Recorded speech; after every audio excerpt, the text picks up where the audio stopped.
అందరికీ నమస్కారం. నేను మీ రాజేష్ రాజ్. ఈరోజు మనం కెరియర్ గైడెన్స్ అంటే ప్రాపర్‌గా కెరియర్ గైడెన్స్‌కి సంబంధించి ఇంచుమించు 25 ఇయర్స్ ఆఫ్ ఎక్స్‌పీరియన్స్ టీచింగ్ ఫీల్డ్‌లో ఉన్నటువంటి డాక్టర్ చంద్రశేఖర్ గారితో ఉన్నాం. Elaine classes from Vizag.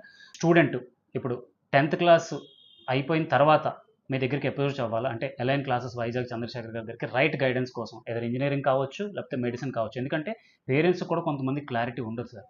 Student కూడా ఏంటంటే నువ్వు ఎందులో ఎక్స్‌పర్ట్ అంటే కూడా చెప్పలేడు. మీలాంటి వాళ్ళ దగ్గర కూర్చుంటేనే మీకు తెలిసిపోతుంది. వాళ్ళ తాలూకా కౌన్సిలింగ్ చేస్తే మీకు బయటకొస్తది. సో, స్టూడెంట్‌ని మీ దగ్గరికి తీసుకురావాలంటే 10థ్ అయిపోయిన తర్వాత తీసుకురావాలా? ఇంటర్మీడియేట్ అయిపోయిన తర్వాత తీసుకురావాలా? సీబీఎస్‌ఈ గాని, స్టేట్ బోర్డ్ గాని. అంటే యాక్చువల్‌గా గైడ్‌లైన్స్ కోసం అయితే ఏ స్టూడెంట్ అయినా సరే అంటే ఒక మంచి ఐఐటీని గాని, ఒక మంచి ఎన్ఐటీనిగా గాని, లేకపోతే ఒక మంచి నీట్ మెడికోగా వాళ్ళ కెరియర్‌ని నెక్స్ట్ లెవెల్ తీసుకెళ్లాలంటే గనక 10థ్ క్లాస్ అయిన తర్వాతనే కాదు, లేదా 10థ్‌ని స్కూల్ లెవెల్ నుంచి మా దగ్గరే పెట్టాలని కాదు. వాళ్ళకి first of all growth mind set అనేది స్కూలింగ్ లెవెల్ నుంచి ఒక మంచి మెంటర్ దగ్గర గాని, మంచి మోటివేటర్ దగ్గర గాని మైండ్‌లో ఫిక్స్ చేయాలి. అంటే వాడి యొక్క లైఫ్ యొక్క హోలిస్టిక్ ఎడ్యుకేషన్‌తో పాటు ఇదొక పార్ట్ ఆఫ్ జర్నీలా మైండ్‌లో లైక్ అడాప్ట్ చేసినట్లయితే కనుక స్టూడెంట్ డెఫినెట్గా ఆ గ్రోత్ మైండ్ సెట్ డెవలప్ అవుతుంది. ఓకే. స్టూడెంట్ ఈజీగా ఆ లెర్నింగ్ మెథడాలజీతో కెరీర్ని బిల్డ్ చేసుకుంటూ ఏ సమయంలో ఏ డెసిషన్ తీసుకోవాలని స్టూడెంట్ కూడా ఒక చూనే ఉంటాడు. ఓకే. ఫర్ ఎగ్జాంపుల్ మనం హాలిడేస్ వచ్చాం అనుకోండి, అంటే మీకు ఓవరాల్గా మీ హ్మ్. అడిగే క్వశ్చన్ దాటి కొంచెం చెప్తున్నాను, ప్రతి ఒక్కరికి హెల్ప్ అవుతుంది అని చెప్పేసి.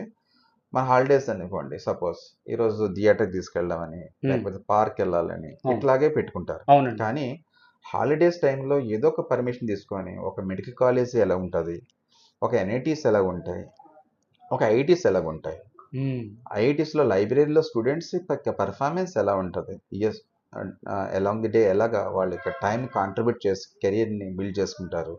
ఒక మెడికల్ కాలేజీలో ఒక నీట్ పీజీ కొట్టడానికి స్టూడెంట్స్ ఎన్ని అవర్స్ వర్క్ చేస్తూ ఉంటారు. ఎగ్జాక్ట్‌లీ. ఇలాంటి అవేర్నెస్ స్కూలింగ్ నుంచి ఇవ్వడం వల్ల 10థ్ తర్వాత ఇవ్వాలనేది అయితే కరెక్ట్ కాదు నా ఉద్దేశం.